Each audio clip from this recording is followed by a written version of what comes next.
যাযাবর এই বেদে সম্প্রদায় নিয়ে আমাদের কৌতূহলের শেষ নেই। চলুন জেনে নেওয়া যাক ওদের জীবন, সমাজ ব্যবস্থা এবং ধর্মীয় রীতিনীতি নিয়ে বিস্তারিত তথ্য। স্বামীতে ইনকাম করে, আমরা ইনকাম করি। ইনকাম করলে কি হবে? এখন আমাদের ইনকাম নাই, কথা বুঝছেন? আমাদের দিনকাল এখন অনেক অশান্তিতে চলতেছে। ইনকাম থাকলে কি আর এরকম আমরা বাসার ভিতরে বসে থাকি? আমাদের আগে যেরকম ইনকাম করছি, খাওয়া দাওয়া করছি, বাচ্চা কাচ্চা খেজমত করছি, এখন আমাদের সেটাই নাই। তার ভিতরে কি মনে করে দেশে এসে গেছে অভাব। আপনাদের যদি ইনকাম থাকে, আমাকেও ইনকাম থাকবে, কথা বুঝছেন? আপনাদের ইনকাম না থাকলে আমাকে ইনকামটা কই থেকে আসবে? এই হয়েছে সাবজেক্ট। আর একটা গ্রামে কয়জনের ভিক্ষে মেলে? একটা ফকিরের ভিক্ষে মেলে, 10টা ফকিরের কোনোদিন ভিক্ষে মেলে না, কথা বুঝছেন? এই যে 6 জন মানুষ খাই, আধা কেজি চালের ভাত রাঁধছে, সকাল থেকে না খাই এখন বসে রয়েছি, কথা বুঝছেন? আপনার কাছে কি খালি খালি আমি খাবার চাইছি? এর জন্যই খাবার চাইছি। ঢাকা বিক্রমপুর, গোয়ালনিমান্ডা, শ্রীনগর, হলদিয়া দেশের বাড়ি। ওই সিঙ্গে টিঙ্গে লাগায় আমাদের মহিলারা, ওই পকটক খসায়। আবার আমরা মনে করেন সাপ টাপ ধরি, ওই খেলা টেলা দেখাই। আবার মনে করেন কিছু লোক আছে স্বর্ণ খোঁজে, পানিতে থেকে উঠাই দিলে মনে করে হাতে দিলে পয়সা দে, 500, 600, 1000, 2000, 3000 টাকাও দেয়, বড়গুলা উঠাই দিতে পারি। রাজাবর হিসেবে আমাদের মনে করেন যেখানে রাইট হিসেবে সেখানেই খাই। আমাদের ইনকাম নাই, 7 জন না, বাচ্চা আছে না, ইনকামের মানুষ মাত্র 2 জন। আর হ্যাঁ, আর বাচ্চা কাচ্চা আছে, ছোট ছোট বাচ্চা কাচ্চা আছে। এই বাচ্চারা কি আর ইনকাম করতে পারে? বাচ্চাদের কোনো ইনকাম নেই। এই পুরুষরা ধরে সাপ টাপ ধরে টুকটাক, এমন তার সাপও ধরে না। সাপ ধরে সময়তে মাছ পাখিও ধরে, তা নাই। মহিলারা এই যে শিঙে টিঙে লাগাই, দাঁতের পোকা শুটে বেড়াই।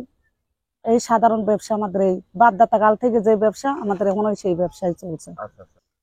আপনাদের শোনেন, আমাকেও আপনার যেমন ইসলাম ধর্মতে বিয়ে হয়, কাবিন করে বিয়ে হয়, বুঝছেন? আপনাদের ভিতরে কাবিন একই কাবিন, আর কি আমাদের ভিতরে যৌতুক নেই, বাপ মারে দেয়া লাগে। মনে করেন বাপ মাকে দিয়ে মেয়েরে বিয়ে করে, এই সাধারণ নালি একই কলমা, একই সব বিয়ে, একই কাজে অফিসে যে আমাকে বিয়েটা হয়। আমরা স্বামী আমাদের মেয়েদের দিয়ে নেই, বাপ মারে দিয়ে, তারপরে যৌতুক দিয়ে বাপ মারে দিয়ে নেই। আপনাদের ভিতরে আছে না, বড় লোক আছে, গরিব আছে না, এরকম আমাকে ভিতরে আছে। মেয়ে দেখেও পছন্দ করা লাগবে, ছেলে দেখেও পছন্দ করা লাগবে। দেখা যাচ্ছে মেয়ে যদি বড় লোক হয়, ছেলের পক্ষেও বড় লোক হয়, বুঝছেন? তাহলে বেশি যৌতুক। আর মেয়েদের পক্ষেও যদি গরিব হয়, ছেলের পক্ষেও গরিব হয়, মনে করেন যে যৌতুক কমিয়ে দেয়, দিতে হবেই। এটা আমাদের যৌতুক ছাড়া কোনো বিয়ে হয় না। না না না, আমাদের বিদেশে কোনো বিয়ে হয় না। আমাকে দেশের মাতবর আছে, চেয়ারম্যান মেম্বার আছে, দেশের মাতবর আছে, আমাকে কোনো বাইরেতে বিয়ে হয় না। আর বাইরের লোক আছেন, কারোর বিয়েও হয় না। আমাকে ভিতরে বিয়ে হয়, আমাদের ভিতরে কোনো বাইরে বিয়ে হয় না। সেবা, এই যে সেবা কথা তো বলেই গেলাম, যে শিঙে টিঙে লাগাই, হ্যাঁ, দাঁতের পোকা উঠে। আপনারা আমি খুলাসা করে বলে দিতেছি, এই যে ডাক্তার বাজারে 5টা ডাক্তার বইছে না, সব ডাক্তার হাতে রুগী ভালো হয়, এইরকম আমাকে হাতে রুগী ভালো হয় না, বুঝছেন? মনে করেন মনের বিশ্বাসের থেকে, কথা বুঝছেন? আপনি বিশ্বাস করে প্রত্যেক দুবলো খাবেন, আল্লাহ আপনাদের মাফ করবে। আর দুবলো না খাইলে, বিশ্বাস না করে, লাখ টাকা জলে ফেলে দিলে আপনার কোনো কাজ হইব না, কথা বুঝছেন? তা আমাকে বাপ দাদা কাল ধীরে যে ব্যবসা, আমাকে হাতে যদি রুগী ভালো না হয়, মানুষ আমাদের গ্রামে হাঁটতে দিত না, আর জায়গায় জায়গায় আমাদের এইভাবে থাকবারও দিত না, কথা বুঝছেন? বিশ্বাসের কাছে সব। সিংহে এমন নাই, আমার নবীর সৈন্য তো হয়েছে সিংহে, কথা বুঝছেন? সিংহের ভিতরে কাজ আছে, সিংহের ভিতরে কাজ না থাকলে আমরা চেয়ারম্যান মেম্বার থানা কাছারিতে আমরা এইসব সিংহে লাগাই। সিংহেটা আছে আসলে সত্য, আমাদের সিংহেটা।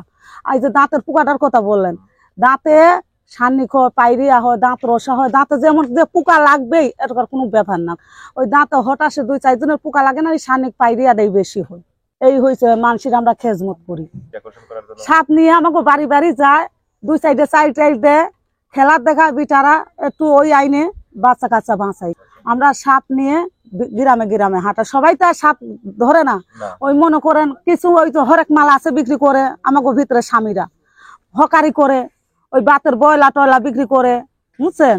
মনে করেন ওই যে তাবিজ কবজ বিক্রি করে, ব্যথার জন্য, অনেক কাজের জন্য মানুষ নেয়, মাথা ব্যথা, পায়ে ব্যথা, মাথার ব্যথা, ওই শক্তি শরীরের জন্য। এই পর্বে তা আছে বাচ্চা কাচ্চা দিয়ে প্রায় 40 জনের উপরে আছে। ঘর হবে 12-13টা, যে কয়টা ঘর সে কয়টা ফ্যামিলি। আবার দেখা যাচ্ছে একটা ঘরের ভিতরে 2টা ফ্যামিলি আছে। যেমন আমার ঘরে 7 জন আছে, ছেলে আছে, ছেলের বউ আছে, তাদের ফ্যামিলি আলাদা। আমার বাচ্চা কাচ্চা নিয়ে মনে করেন আমার এক ফ্যামিলি, ছোট ছোট বাচ্চারা, ওদের তার আলাদা ঘর করে দেওয়া যায় না। মনে করে 3 মাস ঘুরি, 9 মাসই বাড়িতে থাকে, যে শীতে 3 মাস ঘুরবো আর এই বর্ষার সিজনে আমরা বাড়িতে থাকবো না। আমরা বর্ষার সিজনে আমরা ইনকাম করি না, কেন বর্ষা বাদলের দিন বাসা বুসা বানতে আমাদের কষ্ট হয়, খাটনি হয়। বাড়িতে আমাদের কাজ বাজ আছে না, মনে করেন আলু টালু উঠোই, এমনি ক্ষেত খামারির কাজ করি, ছেলে পিড়ে ভ্যান চালায়, রিক্সা চালায়, যে এখন যেটা পাই সেখন সেটা সেই কাজ করে, মাটি কাটে, যখন যেটা পাই সুযোগ মতন সেই কাজই করি। অরূপসী মাইয়ার তোর নামটা বলবি কি? নাম শুনিয়া ওই ছেলেতে করবি কি? নামটা বল শুনি আর বলবো না আমি, নামটা বল শুনি আর বলবো না আমি, রাস্তাঘাটে মেয়ে দেখলে মরে যেতে